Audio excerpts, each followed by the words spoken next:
This time, I'd like to share some information, starting with a topic that's been making waves in Japan recently: foreigners using Japan's health insurance system, and then connecting it to the question of what's happening in China right now. Lately, there's been talk among Japanese lawmakers suggesting that it's actually beneficial for foreigners to join Japan's health insurance system, and this has been a hot topic on Twitter. What they're saying is that if foreigners join the insurance system, they'll also pay premiums, so there's a benefit to it and no real problem. However, the issue being raised now isn't quite that simple. The problem is that there are foreigners who come to Japan, stay for just a few months, and then receive expensive treatments. If someone's getting that level of treatment, it's reasonable to assume they knew about their condition beforehand. In other words, they're coming to Japan with the intent of using its insurance to access highly advanced medical care that they couldn't get in their home country. If more and more people start doing this, Japan's insurance system won't hold up. By the way, I recently introduced this in a new video series featuring Yamato Ashihara, but there's already an insurance-covered treatment called CAR T-cell therapy, which costs about 33 million yen per session. Even for regular people, the out-of-pocket cost for such a treatment is pretty low. In China, this treatment isn't impossible to get, but it's astronomically expensive, so ordinary people can't afford it. But if they come to Japan, they can receive it. This isn't just an issue with Chinese people, it could attract treatment seekers from all over the world. The problem lies there. Under Japan's current system, if you stay in Japan for just 3 months, you can use the insurance to get treatment. So, this isn't solely a Chinese issue, but the Chinese community is particularly fast at spreading information. If one person figures out, hey, you can use Japan's insurance this way, that info doesn't just stay among Chinese people in Japan, it spreads to those in China too, thanks to the lack of penalties. This kind of information has been circulating in Chinese-speaking circles for quite a while now, so there's a very real possibility that medical refugees from China could flood into Japan. And once this spreads to other countries, it'll only get worse. Countries where ordinary people can access cutting-edge medical care like this are probably rare. Japan might be the only one. If that's the case, Japanese people are paying insurance premiums every month, but it's mostly foreigners getting the treatments, especially the high-tech ones. I've been saying for a while that this is a serious problem, and recently, it's finally starting to be recognized in Japan. But the thing is, it takes way too long from the moment a problem is acknowledged to when the system actually changes in Japan. That's why I can't help but feel that this isn't just a Japanese issue. Maybe there are politicians who side with foreigners and don't care about the burden on Japanese people. Take Japan's consumption tax, for example. Foreigners can buy goods in Japan without paying consumption tax and take them back to their home countries, which is fine.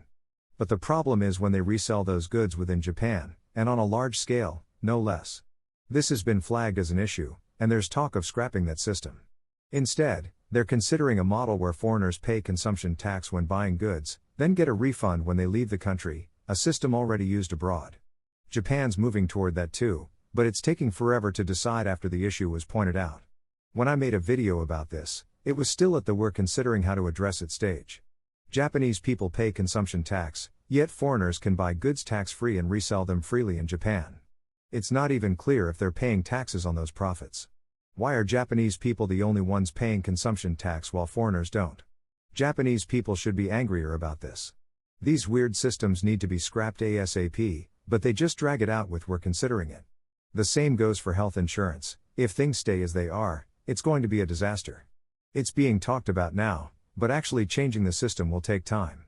And in that time, this info will spread like wildfire, even abroad.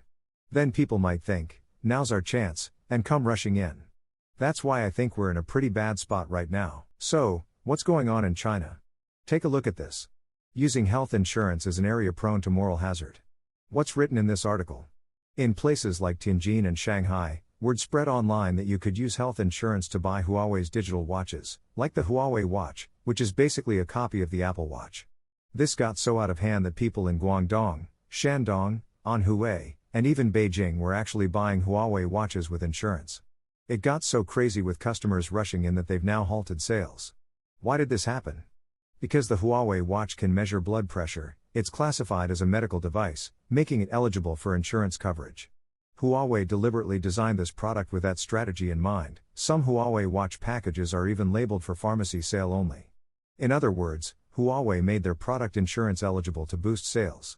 Of course, this couldn't happen without the Communist Party's approval, so it's fair to say they're sacrificing the insurance system to prop up Huawei. What are people in China saying about this? They're pointing out that the Huawei watch costs 500 yuan, about 10,000 yen, more than a regular blood pressure monitor. If you're just measuring blood pressure, why not use a proper device instead of wasting insurance on this? That's the sentiment. This is a perfect example of moral hazard in health insurance. The providers, hospitals, or in this case, Huawei selling watches, profit more the more they sell. But the more money flows to them, the less is left in the insurance pool, increasing the burden on those paying premiums. If left unchecked, the side that profits from using insurance will exploit every trick in the book to drain more funds. State-backed companies like Huawei are essentially securing their profits by offloading the burden onto insurance subscribers. Normally, this kind of issue shows up when hospitals overdo tests or prescribe tons of drugs to boost revenue. That depletes the insurance pool, and when it runs dry, they just raise premiums for everyone. So, if you don't keep an eye on the exit side of insurance, things get messy. In Japan, too, there's a similar dynamic. Whether it's foreigners or Japanese, hospitals get paid for treatments. For hospitals and medical providers, there's no incentive to stop foreigners from joining the insurance system. If foreigners come and get expensive treatments, hospitals rake in the cash, so some, especially those running the show, might welcome it. But among frontline doctors, there are plenty saying, this is bad. For them, it doesn't really affect their income. Salaried hospital workers get paid the same regardless. They're worried that if this keeps up, the insurance system won't hold. It's barely managing now, but it could collapse in the future. Doctors and medical staff, who know the field better than most, are feeling this crisis. People might think, oh, doctors are just raking it in, but it's often the opposite. They're saying, if we don't do something, we're screwed. Back to China, they're dipping into health insurance to prop up state companies. So, what's the state of China's insurance system? It's pretty much like this: its sustainability is shot.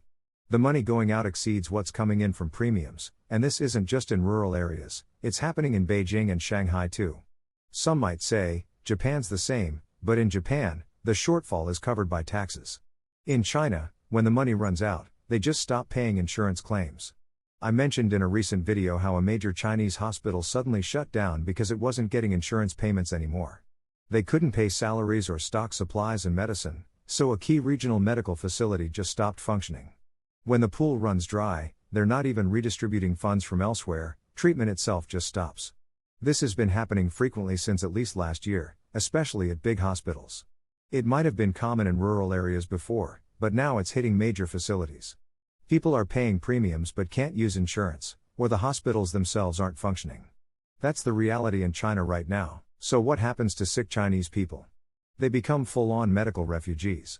This is already happening, and it's only going to increase. What info's circulating in China? As I mentioned, it's if you go to Japan, you can get treatments worth tens of millions of yen with low out-of-pocket costs. To Chinese people, it's like, is there really a country like that? No way. And it's not just for Japanese people. Chinese people can use it too if they live in Japan for 3 months. Then they'll use connections, like getting hired by a Chinese-run company in Japan or coming as a student. Japan's inviting Chinese students, after all. As medical refugees pile up in China, it'll affect Japan too, but there's no concrete plan for how Japan's insurance system will handle it. If lots of foreigners join and pay premiums, it's fine. That argument misses the point. What's the system like in China? Here's the deal: unless you've been paying premiums for a really long time, you can't use insurance. So from a Chinese perspective, if I live in Japan for 3 months, I can use insurance with no upper limit? They'll do whatever it takes to come and get treatment. High-cost treatments, like cancer care, are often life or death matters for them or their families, so they're desperate. They can't get treated in China anyway. And this system is sustained by Japanese people paying premiums, and taxes when it's not enough. For many, premiums dwarf taxes each month. But if the system's run like this, it won't last. If people are coming to Japan for treatment, make it fee for service, 33 million yen for a 33 million yen treatment.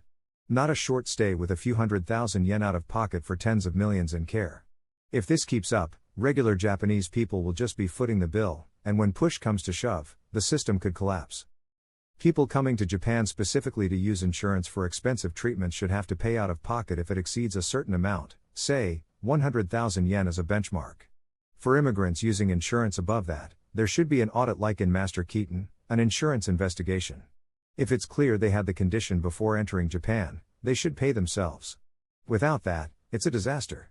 Private insurance has systems like this, but moral hazard still happens, so Japan needs a really robust assessment mechanism, or the system will crumble. I'm pretty well versed in the dark side of overseas health insurance, and this could spill over to Japanese patients and providers abroad too. There are things I can't say on YouTube, but if there's a request on Nico Live, I might touch on it briefly. Point is, health insurance is ripe for moral hazard. If a hospital says, this treatment's necessary, it's hard to argue back unless it's egregious. So if there were signs or test results of a condition before entering Japan, they shouldn't be allowed to use insurance. Japan can't gather that data itself, but for diseases like cancer, it's medically possible to determine if the condition predates entry. A semi-automated system for that would be smart. Numbers will skyrocket otherwise, and human involvement just breeds more corruption. If things stay as they are, Japan's health insurance will collapse. I told this to my Soba friend who helps film my videos, and he said, in Japan, it won't collapse, doctors would suffer too. The medical association's strong here, so shortfalls just get covered by taxes. Premiums or taxes will just go up, that's history. He got mad, saying I didn't know that. That's it for this video. See you in the next one.